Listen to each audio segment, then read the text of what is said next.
आज से लगभग 2000 वर्ष पूर्व महिला रोप्य नामक नगर के राजा अमर शक्ति ने विष्णुगुप्त को अपने 3 पुत्रों को नैतिक शिक्षा देने के लिए रखा था। पंचतंत्र की कहानियां जो कि पशु पक्षियों के पात्रों पर आधारित थी, उन कहानियों के द्वारा विष्णुगुप्त ने शिक्षा दी। उनमें से एक कहानी बगुला भक्त आज मैं आपके सामने पेश कर रहा हूँ। एक वन प्रदेश में एक बहुत बड़ा तालाब था। हर प्रकार के जीवों के लिए उसमें भोजन सामग्री होने के कारण वहाँ नाना प्रकार के जीव, पक्षी, मछलियाँ, कछुए और केकड़े आदि वास करते थे। पास में ही बगुला रहता था, जिसे परिश्रम करना बिल्कुल अच्छा नहीं लगता था। उसकी आंखें भी कुछ कमजोर थी। मछलियाँ पकड़ने के लिए तो मेहनत करनी पड़ती हैं, जो उसे खलती थी। इसलिए आलस्य के मारे वह प्रायः भूखा ही रहता। एक टांग पर खड़ा यही सोचता रहता कि क्या उपाय किया जाए कि बिना हाथ पैर हिलाए रोज भोजन मिले। एक दिन उसे एक उपाय सूझा तो वह उसे आजमाने बैठ गया। बगुला तालाब के किनारे खड़ा हो गया और लगा आंखों से आंसू बहाने। एक केकड़े ने उसे आंसू बहाते देखा तो वह उसके निकट आया और पूछने लगा, मामा क्या बात है, भोजन के लिए मछलियों का शिकार करने की बजाय खड़े खड़े आंसू बहा रहे हो।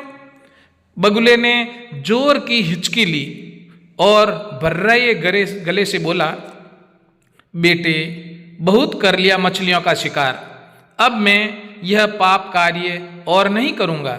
मेरी आत्मा जाग उठी है, इसलिए मैं निकट आई मछलियों को भी नहीं पकड़ रहा हूँ, तुम तो देख ही रहे हो। केकड़ा बोला, मामा शिकार नहीं करोगे, कुछ खाओगे नहीं तो मर नहीं जाओगे। बगुले ने एक और हिचकी ली, ऐसे जीवन का नष्ट होना ही अच्छा है बेटे, वैसे भी हम सबको जल्दी मरना ही है। मुझे ज्ञात हुआ है कि शीघ्र ही यहाँ 12 वर्ष लंबा सूखा पड़ेगा। बगुले ने केकड़े को बताया कि यह बात उसे एक त्रिकालदर्शी महात्मा ने बताई है, जिसकी भविष्यवाणी कभी गलत नहीं होती। केकड़े ने जाकर सबको बताया कि कैसे बगुले ने बलिदान और भक्ति का मार्ग अपना लिया है और सूखा पड़ने वाला है। उस तालाब के सारे जीव, मछलियाँ, कछुए, केकड़े, बतखें व सारस आदि दौड़े दौड़े बगुले के पास आए और बोले, भगत मामा अब तुम ही हमें कोई बचाव का रास्ता बताओ, अपनी अकल लड़ाओ, तुम तो महाज्ञानी बन गई हो।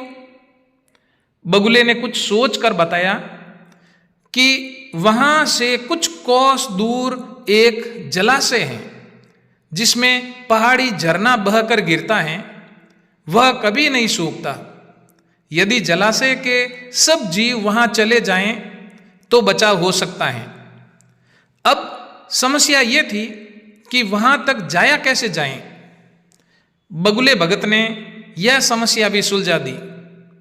मैं तुम्हें एक एक करके अपनी पीठ पर बैठाकर वहां तक पहुंचाऊंगा, क्योंकि अब मेरा सारा शेष जीवन दूसरों की सेवा करने में गुजरेगा।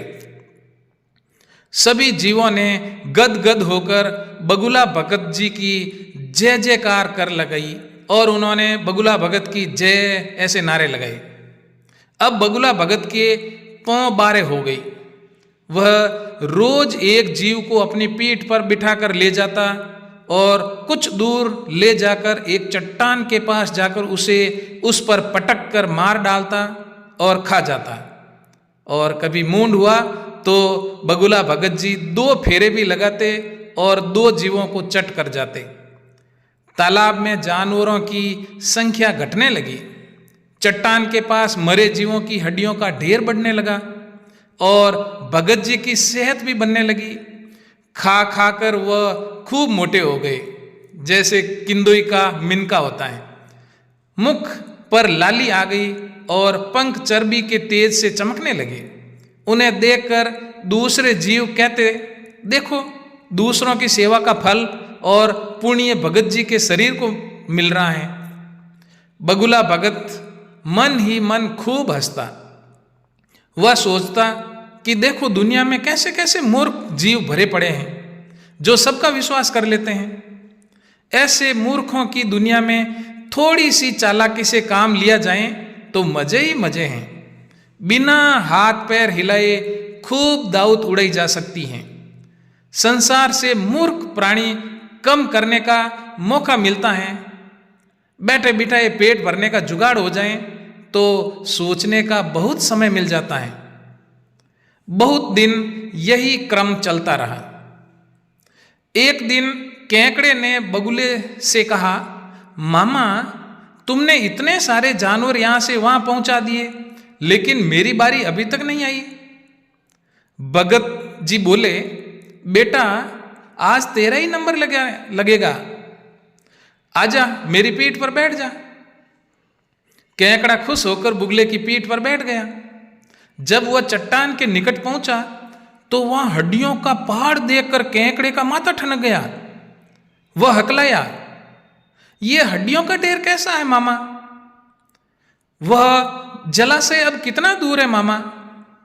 बगुला भगत ठा ठा के हंसना लगा, खूब हंसा और बोला, मूर्ख वहां कोई जलाशय नहीं है।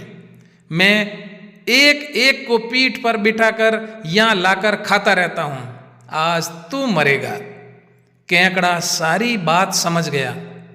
वह सिर उठा, परंतु उसने हिम्मत न हारी और तुरंत अपने जंबूर जैसे पंजों को आगे बढ़ाकर उसने दुष्ट बगुले की गर्दन दबा दी और तब तक दबाए रखी जब तक उसके प्राण पंखेरु न उड़ गए।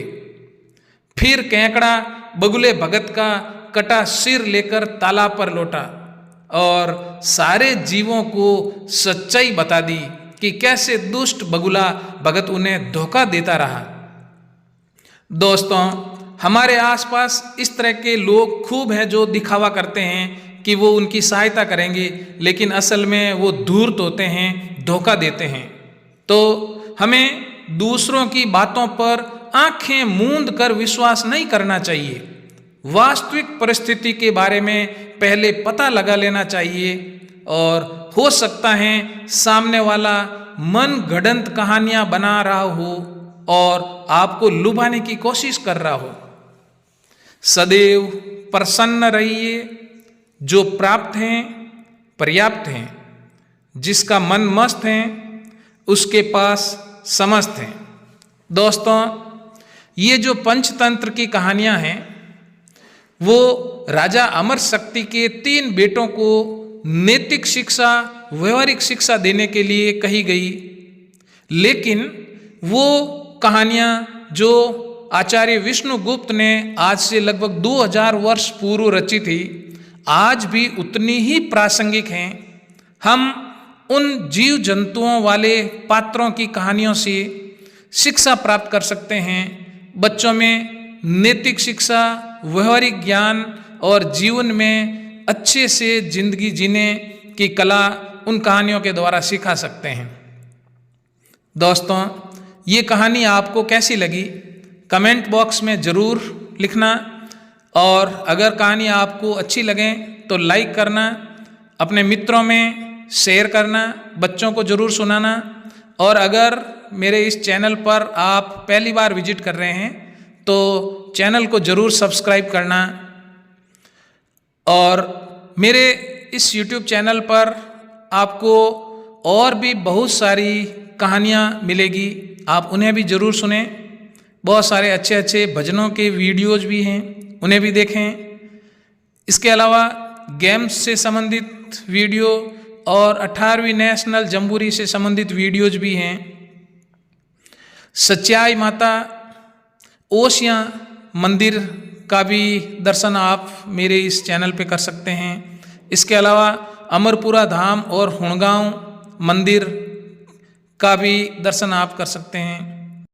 दोस्तों, आपका स्नेह मुझे लगातार मिल रहा है, ऐसे ही बना रहें। आपका दिन शुभ हो। जय हिंद, जय भारत।